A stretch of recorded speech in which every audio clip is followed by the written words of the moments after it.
இன்றைக்கி நம்ம என்ன பார்க்க போகிறோன்னா, இந்த மழை காலத்துக்கு நல்லா சுட சுட ஒரு ஆனியன் போண்டா தான் பார்க்க போகிறோம். ஸோ கடலை மாவு வச்சு ஒரு ஆனியன் போண்டா எப்படி பண்ணுறதுன்னு சொல்லிட்டு பார்க்கலாம்.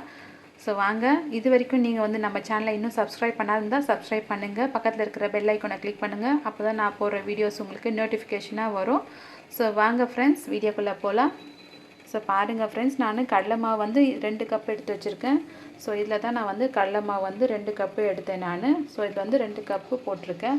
2 கப்பு கடலை மாவுக்கு வந்து 1 கப்பு வந்து கோதுமை மாவு. இது வந்து 1 கப்பு போடணும். ஸோ 2:1 அப்படின்னு சொல்லிட்டு போடணும். ஸோ கோதுமை வந்து இதில் வந்து ஆட் பண்ணிங்கன்னா இன்னும் நல்லா வந்து போண்டா நல்லா டேஸ்ட்டாகவும் நல்லா கிறிஸ்பியாகவும் இருக்கும். ஸோ பாருங்கள் ஃப்ரெண்ட்ஸ், இதை வந்து இது கூட ஆட் பண்ணிடலாம். அதே டைமில் வந்து நல்லா சாஃப்டாகவும் இருக்கும். ஸோ இது வந்து இதுக்குள்ளே ஆட் பண்ணிடலாம். ஸோ ஆட் பண்ணிவிட்டு கொஞ்சமாக வந்து மிக்ஸ் பண்ணி விடுங்க. நல்லா வந்து மிக்ஸ் பண்ணி விடுங்க.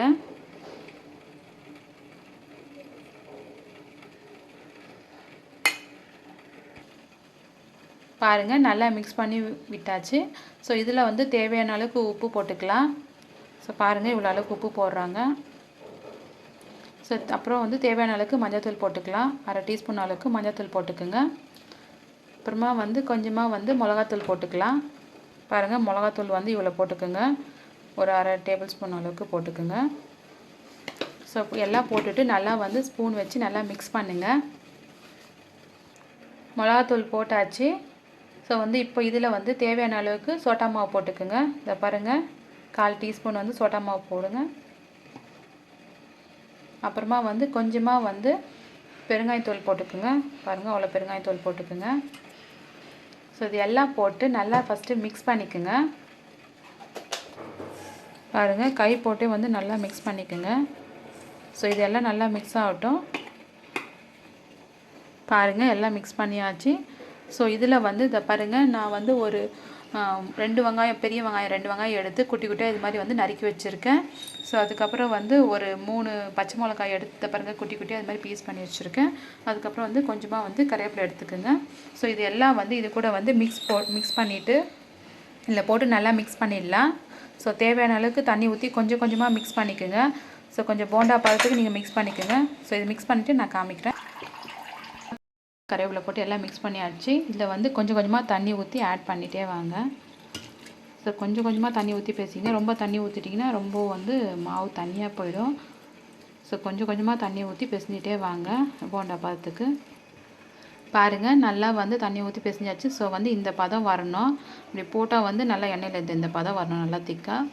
ஸோ அந்த அளவுக்கு வந்து நீங்கள் நல்லா வந்து தண்ணி ஊற்றி ஊற்றி நீங்கள் வந்து கரைச்சி வச்சுக்கோங்க. ஸோ நீங்கள் வந்து உப்பு காரம் எல்லாம் கரெக்டாக ஒரு வாட்டி வந்து செக் பண்ணிக்கோங்க. வச்சுட்டு கொஞ்சமாக வந்து எண்ணெய் ஊற்றிங்க.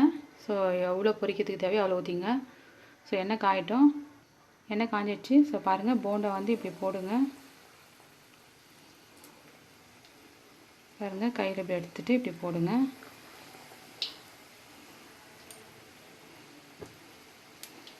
ஃபஸ்ட்டு வந்து போகிறதுக்கு முன்னாடி கேஸ் வந்து சிம்மில் வச்சுக்கோங்க. ஃபுல்லாக நீங்கள் ஏற்றி வச்சுட்டு போட்டே இருந்தீங்கன்னா வந்து தீஞ்சு போயிடும். சிம்மில் வச்சுட்டு போட்டுட்டு அதுக்கப்புறம் வந்து நீங்கள் ஹை ஃப்ளேமில் வைங்க.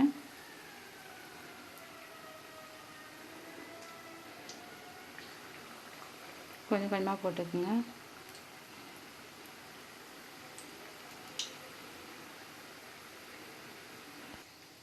பாருங்கள் ஃப்ரெண்ட்ஸ், எல்லாம் இது உருண்டை வந்து போட்டாச்சு. எல்லாம் போல் கொஞ்சம் கொஞ்சமாக வந்து போட்டிருக்கேன். ஸோ கடாய் ஃபில் ஆகிடுச்சு. இது நல்லா வேகட்டும். பாருங்கள் ஃப்ரெண்ட்ஸ், எல்லாம் வந்து திருப்பி போட்டாச்சு. ஸோ பாருங்கள், கோல்டன் ப்ரௌன் ஆகிடுச்சு. ஸோ அந்த ஆப்போசிட் சைடில் வந்து நல்லா வேகட்டும். வெந்து நல்லா கோல்டன் ப்ரௌன் ஆனவுடனே நம்ம எடுத்துடலாம். டேஸ்டான ஆனியன் போண்டா வந்து ரெடி ஆகிடுச்சு. ஸோ வந்து பசங்க ஸ்கூல்லேருந்து வந்தாலும் நீங்கள் ஒரு ஈவினிங் ஸ்நாக்ஸ் போல் இதை செஞ்சு கொடுக்கலாம். இது ஒரு 15 to 20 மினிட்ஸில் வந்து ரெடி ஆகிடும். ஸோ இது நீங்கள் செஞ்சு பாருங்கள். ஸோ அதுக்கு பாருங்கள், ஒரு சைட் டிஷ்ஷாக வந்து இந்த காஃபிக்கு, இஞ்சி காஃபிக்கு வந்து ஒரு சைட் டிஷ்ஷாக வந்து நீங்கள் இந்த ஆனியன் போண்டா சாப்பிட்டிங்கன்னா நல்ல ஒரு டேஸ்ட்டாக இருக்கும், நல்ல ஒரு காம்பினேஷனாக இருக்கும் இது. ஸோ ஃப்ரெண்ட்ஸ், நீங்கள் இந்த இஞ்சி காஃபி வந்து எப்படி போகுதுன்னு சொல்லிட்டு நான் வீடியோவில் கொடுத்துருக்கேன், ஏற்கனவே வீடியோவில் கொடுத்துருக்கேன். ஸோ நான் இங்கே போய் பார்த்து செக் பண்ணி பாருங்கள். ஸோ ஃப்ரெண்ட்ஸ், நீங்கள் நம்ம சேனல் உங்களுக்கு பிடிச்சிருந்துச்சுன்னா சப்ஸ்கிரைப் பண்ணுங்கள். பக்கத்தில் இருக்கிற பெல் ஐக்கான் கிளிக் பண்ணுங்கள். லைக் பண்ணுங்கள், கமெண்ட்ஸ் பண்ணுங்கள் அண்ட் ஷேர் பண்ணுங்கள் friends. Okay, bye friends. Next வீடியோவில் பார்க்கலாம். தேங்க்ஸ் ஃபார் வாட்சிங்.